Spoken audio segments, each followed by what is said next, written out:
Hello everyone welcome to my channel ji Rampal.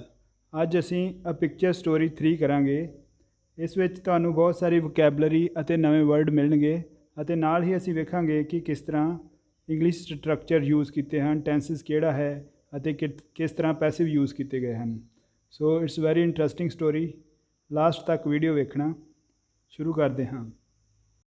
In the picture story 1 ਵਿੱਚ we had a picture of an Indian village. ਜਿਹੜੀ ਅਸੀਂ ਪਿੱਛੇ picture story 1 ਵੇਖੀ ਸੀ ਉਸ ਵਿੱਚ ਤਸਵੀਰ ਜੋ ਸੀ, ਪਿਕਚਰ ਸੀ, ਉਹ ਇੱਕ ਇੰਡੀਅਨ ਵਿਲੇਜ ਦੀ ਸੀ। So we had a picture of an Indian village. ਸਾਡੇ ਕੋਲ ਵੀ ਮਣੇ ਇੱਥੇ ਵੀ ਹੈਡ ਮਣੇ ਸਾਡੇ ਕੋਲ।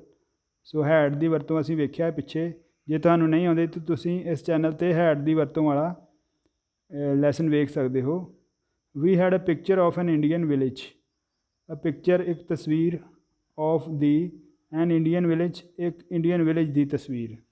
ਸੋ ਪਿਛਲੀ ਪਿਕਚਰ ਵਿੱਚ ਅਸੀਂ ਵੇਖਿਆ ਸੀ ਇੱਕ ਇੰਡੀਅਨ ਵਿਲੇਜ ਦੀ ਤਸਵੀਰ। Now look carefully at this picture. ਹੁਣ ਇਸ ਪਿਕਚਰ ਦੇ ਵਿੱਚ ਤੁਸੀਂ ਕੇਅਰਫੁਲੀ ਮਨੇ ਧਿਆਨ ਨਾਲ, ਲੁੱਕ ਮਨੇ ਵੇਖਣਾ, ਨਾਓ ਮਨੇ ਹੁਣ ਇਸ ਪਿਕਚਰ ਵਿੱਚ ਤੁਸੀਂ ਧਿਆਨ ਨਾਲ ਵੇਖੋ। Of an English village. Now look carefully at this picture of an English village. So ਇੱਕ ਇੰਗਲਿਸ਼ ਵਿਲੇਜ ਦੀ ਤਸਵੀਰ ਹੈ, ਇੰਗਲੈਂਡ ਦੇ ਇੱਕ ਪਿੰਡ ਦੀ ਤਸਵੀਰ ਹੈ। ਸੋ ਇਹ ਲੱਗਦਾ ਹੈ ਕਿ ਇਹ ਪੁਰਾਣੇ ਇੰਗਲੈਂਡ ਦੀ ਕੋਈ ਤਸਵੀਰ ਹੈ। ਸੋ ਯੂ ਵਿਲ ਸੀ ਮੈਨੀ ਡਿਫਰੈਂਸਿਸ ਬਿਟਵੀਨ ਦੈਮ। ਤੁਸੀਂ ਵੇਖੋਗੇ, you will see future indefinite tense ਹੈ। ਵਿਲ ਸ਼ੈਲ ਤੋਂ ਬਾਅਦ ਫਸਟ ਫਾਰਮ ਲੱਗੀ ਹੈ ਸੀ ਮਾਣਾ ਵੇਖਣਾ। ਤੁਸੀਂ ਵੇਖੋਗੇ, ਮੈਨੀ ਬਹੁਤ ਸਾਰੇ, ਡਿਫਰੈਂਸਿਸ ਫਰਕ, ਬਿਟਵੀਨ ਵਿਚਕਾਰ, ਦੈਮ ਉਹਨਾਂ ਦੇ। ਸੋ ਯੂ ਵਿਲ ਸੀ ਮੈਨੀ ਡਿਫਰੈਂਸਿਸ ਬਿਟਵੀਨ ਦੈਮ। ਤੁਸੀਂ ਉਹਨਾਂ ਦੇ ਵਿਚਕਾਰ ਬਹੁਤ ਡਿਫਰੈਂਸ ਵੇਖੋਗੇ, ਫਰਕ ਵੇਖੋਗੇ। ਅੱਗੇ ਵੇਖਦੇ ਹਾਂ। ਇਨ ਦਾ ਇੰਡੀਅਨ ਵਿਲੇਜ ਵਾਜ਼ ਅ ਕਾਰਟ ਡਰਾਉਨ ਬਾਈ 2 ਬੁਲੌਕਸ। ਇੰਡੀਅਨ ਵਿਲੇਜ ਵਿੱਚ ਇੱਕ ਕਾਰਟ ਸੀ। ਪਿੱਛੇ ਅਸੀਂ ਵੇਖਿਆ ਸਟੋਰੀ ਵਿੱਚ ਇੱਕ ਗੱਡਾ ਸੀ, ਕਾਰਟ। ਡਰਾਉਨ ਬਾਈ 2 ਬੁਲੌਕਸ। 2 ਬੁਲੌਕਸ 2 ਸਾਨਾਂ ਦੁਆਰਾ ਖਿੱਚਿਆ ਜਾਂਦਾ ਹੈ। ਡਰਾਉਣ, ਖਿੱਚਣਾ। ਸੋ ਉਸ ਪਿਕਚਰ ਵਿੱਚ ਇੱਕ ਗੱਡਾ ਸੀ ਜੋ 2 ਸਾਨਾਂ ਦੁਆਰਾ ਖਿੱਚਿਆ ਜਾਂਦਾ ਸੀ। ਹੇਅਰ ਵਨ ਡਰਾਉਨ ਬਾਈ 4 ਹਾਰਸਿਸ। ਇੱਥੇ ਜੋ ਹੈ ਆ ਪਿੱਛੇ ਵਿਖਾਇਆ ਗਿਆ ਹੈ, ਇਹ 4 ਘੋੜਿਆਂ ਦੁਆਰਾ ਖਿੱਚਣ ਜਾਣ ਵਾਲਾ ਇੱਕ ਗੱਡਾ ਹੈ। ਸੋ ਹੇਅਰ ਇੱਥੇ ਇਜ਼ ਵਨ ਡਰਾਉਨ ਬਾਏ, ਇੱਕ ਜਿਹੜਾ ਖਿੱਚਿਆ ਜਾਣ ਵਾਲਾ, ਬਾਏ 4 ਹਾਰਸਿਸ 4 ਘੋੜਿਆਂ ਦੁਆਰਾ ਖਿੱਚਿਆ ਜਾਣ ਵਾਲਾ ਇੱਕ ਗੱਡਾ ਹੈ, ਕਾਰਟ ਹੈ। ਇਨ ਦਾ ਇੰਡੀਅਨ ਵਿਲੇਜ ਵਿੱਚ there was A banyan tree. ਇੱਕ ਬੋਹੜ ਦਾ ਰੁੱਖ ਸੀ, ਬੈਨੀਅਨ ਟਰੀ ਬੋਹੜ ਦਾ ਰੁੱਖ। ਐਂਡ ਕੋਕੋਨਟ ਟਰੀ, ਅਤੇ ਇੱਕ ਕੋਕੋਨਟ ਟਰੀ ਸੀ। In this village there are, so ਇਸ ਵਿਲੇਜ ਵਿੱਚ there are elm trees. So England ਦੇ ਕੋਈ ਈਮ ਟਰੀ ਆ, ਉਹ ਇੱਥੇ ਆਪਾਂ ਨੂੰ ਵੱਡਾ ਜਿਹਾ ਰੁੱਖ ਦਿਖਾਈ ਦੇ ਰਿਹਾ ਹੈ। ਇਨ ਬੋਥ ਦਾ ਵਿਲੇਜਸ, ਦੋਵਾਂ ਪਿੰਡਾਂ ਵਿੱਚ, ਦਾ ਹਾਊਸਿਸ ਹੈਵ ਰੂਫਸ ਆਫ ਸਟਰੋ। ਵੀ ਘਰਾਂ ਦੀਆਂ ਜੋ ਛੱਤਾਂ ਹਨ, ਰੂਫਸ ਮੈਨੇ ਛੱਤਾਂ, ਹੈਵ ਇੱਥੇ ਹੈਵ ਦੀ ਵਰਤੋਂ ਕਰਕੇ ਛੱਤ ਦੱਸੀ ਗਈ ਹੈ ਕਿ ਘਰ ਦੀ ਛੱਤ ਆਫ ਸਟਰੋ ਦੀ ਹੁੰਦੀ ਹੈ। ਸਟਰੋ ਮੈਨੇ ਤੀਲਿਆਂ ਦੀ, ਕਾਨਿਆਂ ਦੀ। ਬਟ ਇਨ ਦਿਸ ਵਿਲੇਜ, ਇਸ ਪਿੰਡ ਵਿੱਚ ਤੁਸੀਂ ਵੇਖੋ, ਨੋਟਿਸ ਕਰੋ, ਹਾਊ ਨੀਟ ਦੇ ਲੁੱਕ। ਭਈ ਇਹ ਕਿੰਨੇ, ਹਾਊ ਮੈਨੇ ਕਿੰਨੇ, ਨੀਟ ਮੈਨੇ ਸਾਫ ਸੁਥਰੇ, ਦੇ ਲੁੱਕ ਉਹ ਦਿਖਦੇ ਹਨ। ਸੋ ਇਹ ਪ੍ਰੈਜ਼ੈਂਟ ਇੰਡੈਫੀਨਿਟ ਹੈ, ਦੇ ਲੁੱਕ। They have 2 stories. ਇਹਨਾਂ ਦੀਆਂ 2 ਮੰਜ਼ਿਲਾਂ ਹਨ। ਦੋਜ਼ ਇਨ ਇੰਡੀਅਨ ਵਿਲੇਜ, ਜੋ ਇੰਡੀਅਨ ਵਿਲੇਜ ਵਿੱਚ ਸਨ, ਹੈਵ ਓਨਲੀ 1 ਸਟੋਰੀ। ਉਹਨਾਂ ਦੀ ਕੇਵਲ ਇੱਕ ਸਟੋਰੀ ਹੁੰਦੀ ਹੈ। ਸੋ ਸਟੋਰੀ ਮਤਲਬ ਮੰਜ਼ਿਲ। ਸਟੋਰੀ ਮਤਲਬ ਕਹਾਣੀ ਵੀ ਹੁੰਦਾ ਹੈ, ਅਤੇ ਇੱਥੇ ਸਟੋਰੀ ਦਾ ਮਤਲਬ ਹੈ ਮੰਜ਼ਿਲ। The high building beyond the houses is the church. The high building ਉੱਚੀ ਬਿਲਡਿੰਗ, ਆ ਵੇਖ ਰਹੇ ਹਾਂ ਅਸੀਂ, ਹਾਊਸਿਸ ਤੋਂ ਪਰੇ, ਦੂਰ। ਸੋ ਬਿਯੋਂਡ ਮੈਨੇ ਪਰੇ, the houses is the church, ਉਹ ਚਰਚ ਹੈ। ਜਿਹੜੀ ਉੱਚੀ ਬਿਲਡਿੰਗ ਹੈ, ਦੂਰ ਦਿਖ ਰਹੀ ਹੈ, ਬਿਯੋਂਡ ਪਰੇ, the houses is the church, houses ਤੋਂ ਪਰੇ ਜੋ ਉੱਚੀ ਬਿਲਡਿੰਗ ਹੈ ਉਹ ਚਰਚ ਹੈ। It has a tower. ਇਹਦੇ ਵਿੱਚ ਤੁਸੀਂ ਵੇਖ ਰਹੇ ਹੋ ਇੱਕ ਟਾਵਰ ਹੈ ਉੱਪਰ। सो बिल्डिंग द टावर है, it has a tower. Bells hang in the tower, so tower which bells लटकाइयां होंदियां ने। हैंग वर्ब दी फॉर्म है, प्रेजेंट इंडेफिनिट टेंस है, भी लटकदियां हन। विच आर रंग, ਜਿਹੜੀਆਂ ਵਜਾਈਆਂ ਜਾਂਦੀਆਂ ਹਨ। ਇੱਥੇ ਪੈਸਿਵ ਹੈ, ਵਿੱਚ ਮਨਾ ਜਿਹੜੀਆਂ, ਆਰ ਰੰਗ ਬਾਏ ਸਮਵਨ ਉਹ ਨਹੀਂ ਲਿਖਿਆ ਹੈ। ਔਨ ਸੰਡੇਜ਼, ਜਿਹੜੀਆਂ ਸੰਡੇ ਨੂੰ ਵਜਾਈਆਂ ਜਾਂਦੀਆਂ ਹਨ। In front of the houses is the village playground.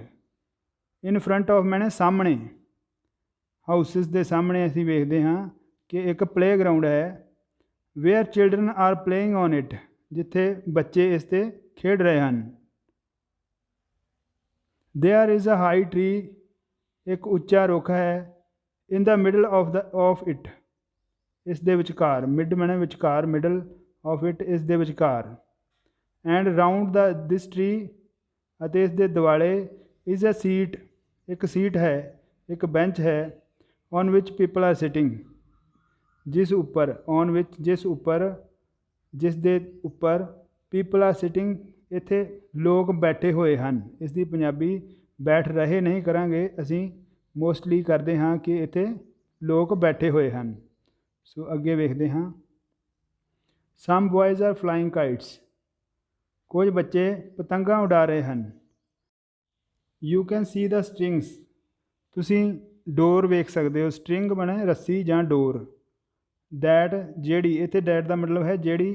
Prevent the kites from being blown away, ਜਿਹੜੀ ਰੋਕਦੀ ਹੈ, ਪ੍ਰੀਵੈਂਟ ਕਰਦੀ ਹੈ। ਦ ਕਾਈਟਸ, ਪਤੰਗਾਂ ਨੂੰ। ਫਰੋਮ ਬੀਇੰਗ ਬਲੋਨ ਅਵੇ, ਬਲੋ ਅਵੇ ਮਤਲਬ ਕਿ ਹਵਾ ਨਾਲ ਉੱਡ ਜਾਣਾ, ਵਹਿ ਜਾਣਾ। ਸੋ ਇੱਥੇ ਹਵਾ ਨਾਲ ਉੱਡਣ ਤੋਂ ਉਸ ਨੂੰ ਰੋਕਦੀਆਂ ਹਨ ਕਿ ਉਹ ਕਿਤੇ ਟੁੱਟ ਕੇ ਉੱਡ ਨਾ ਜਾਏ।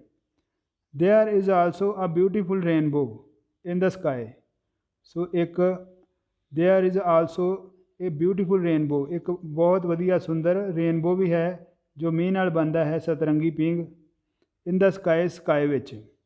ਸੋ ਦਿਸ ਸ਼ੋਜ਼ ਦੈਟ, ਸੋ ਇਹ ਸ਼ੋਅ ਕਰਦਾ ਹੈ, ਦੱਸਦਾ ਹੈ, ਵਿਖਾਉਂਦਾ ਹੈ। ਦੈਟ ਇੱਥੇ ਮਤਲਬ ਕਿ, ਇਹ ਵਿਖਾਉਂਦਾ ਹੈ ਕਿ ਦ ਵੈਦਰ ਵਿਲ ਬੀ ਫਾਈਨ, ਕਿ ਉੱਥੇ ਜਿਹੜਾ ਵੈਦਰ ਆ ਉਹ ਫਾਈਨ ਹੋਏਗਾ, ਵਧੀਆ ਹੋਏਗਾ।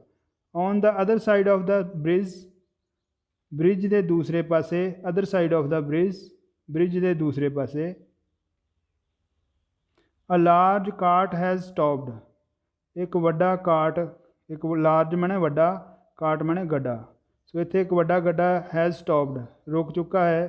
ਸੋ ਇੱਥੇ ਪ੍ਰੈਜੈਂਟ ਪਰਫੈਕਟ ਟੈਂਸ ਹੈ, ਹੈਜ਼ ਤੋਂ ਬਾਅਦ ਥਰਡ ਫਾਰਮ ਲੱਗੀ ਹੈ। ਇੱਕ ਵੱਡਾ ਗੱਡਾ ਰੁਕ ਚੁੱਕਾ ਹੈ। ਬਿਕੋਜ਼, ਕਿਉਂਕਿ ਅ ਨੰਬਰ ਆਫ ਸ਼ੀਪ, ਇੱਕ ਨੰਬਰ ਆਫ ਸ਼ੀਪ ਸੇ ਬਹੁਤ ਸਾਰੀਆਂ ਭੇਡਾਂ। ਵੇਖੋ, ਤੁਸੀਂ ਵੇਖੋ ਉੱਪਰ ਪੁਲ ਦੇ ਉੱਪਰ ਬਹੁਤ ਸਾਰੀਆਂ ਭੇਡਾਂ ਜਾ ਰਹੀਆਂ ਹਨ। Are going cross the bridge, ਉਹ ਜਾ ਰਹੀਆਂ ਹਨ। ਗੋਇੰਗ ਕਰੋਸ ਦਾ ਬ੍ਰਿਜ, ਪੁਲ ਪਾਰ ਕਰਕੇ। ਸੋ ਪੁਲ ਪਾਰ ਕਰਕੇ ਜਾ ਰਹੀਆਂ ਹਨ, ਇਸ ਲਈ ਉਹ ਰੁਕਿਆ ਹੋਇਆ ਹੈ। ਅੱਗੇ ਅਸੀਂ ਵੇਖਦੇ ਹਾਂ। ਅੰਡਰ ਦਾ ਬ੍ਰਿਜ, ਅੰਡਰ ਮਾਣਾ ਹੇਠਾਂ, ਬ੍ਰਿਜ ਤੁਸੀਂ ਵੇਖ ਰਹੇ ਹੋ, ਬ੍ਰਿਜ ਦੇ ਹੇਠਾਂ ਇੱਕ ਬੋਟ ਹੈ। ਅੰਡਰ ਦਾ ਬ੍ਰਿਜ ਵੀ ਸੀ, ਅਸੀਂ ਵੇਖਦੇ ਹਾਂ ਅ ਬੋਟ, ਇੱਕ ਬੋਟ ਵੇਖਦੇ ਹਾਂ। ਅੰਡਰ ਦਾ ਬ੍ਰਿਜ, ਪੁਲ ਦੇ ਹੇਠਾਂ। ਵੀ ਸੀ ਅ ਬੋਟ, ਅਸੀਂ ਇੱਕ ਕਿਸ਼ਤੀ ਵੇਖਦੇ ਹਾਂ। ਵੀ ਮਨੇ ਅਸੀਂ, ਸੀ ਵੇਖਦੇ ਹਾਂ, ਅ ਬੋਟ ਕਿਸ਼ਤੀ। One of the horses on the river bank, river bank, river ਦੇ ਕੰਢੇ 'ਤੇ। ਬੈਂਕ ਮਾਣੇ ਕੰਢਾ, ਰਿਵਰ ਮਾਣੇ ਦਰਿਆ। ਸੋ ਦਰਿਆ ਦੇ ਕੰਢੇ 'ਤੇ ਜੋ ਘੋੜੇ ਹਨ, ਉਹਨਾਂ ਵਿੱਚੋਂ ਇੱਕ ਘੋੜਾ ਵਿਲ ਪੁੱਲ, ਪੁੱਲ ਮਾਣੇ ਖਿੱਚਣਾ, ਵਰਬ ਦੀ ਫਾਰਮ ਹੈ ਪੁੱਲ। ਦਿਸ ਬੋਟ ਅਲੋਂਗ ਬਾਈ ਅ ਰੋਪ, ਇੱਕ ਰੱਸੇ ਦੁਆਰਾ ਇਸ ਨੂੰ ਖਿੱਚਿਆ ਜਾਵੇਗਾ। You can see one of the man, ਤੁਸੀਂ ਵੇਖ ਸਕਦੇ ਹੋ ਇੱਕ ਆਦਮੀ। ਮੈਨ ਟਾਈਂਗ ਦਾ ਰੋਪ, ਉਹ ਟਾਈ ਕਰ ਰਿਹਾ ਹੈ, ਬੰਨ੍ਹ ਰਿਹਾ ਹੈ ਦਾ ਰੋਪ, ਰੋਪ ਨੂੰ। ਤੁਸੀਂ ਵੇਖ ਸਕਦੇ ਹੋ ਕਿ ਇੱਕ ਆਦਮੀ ਉਸ ਨੂੰ ਬੋਟ ਨਾਲ ਬੰਨ੍ਹ ਰਿਹਾ ਹੈ, ਰੋਪ ਨੂੰ, ਰੱਸੇ ਨੂੰ। The other man is giving the horse some corn in a bag, so ਦੂਸਰਾ ਆਦਮੀ ਘੋੜੇ ਨੂੰ ਇੱਕ ਕੌਰਨ ਦੇ ਰਿਹਾ ਹੈ ਬੈਗ ਵਿੱਚ। ਕੌਰਨ ਇੱਥੇ ਮੱਕੀ।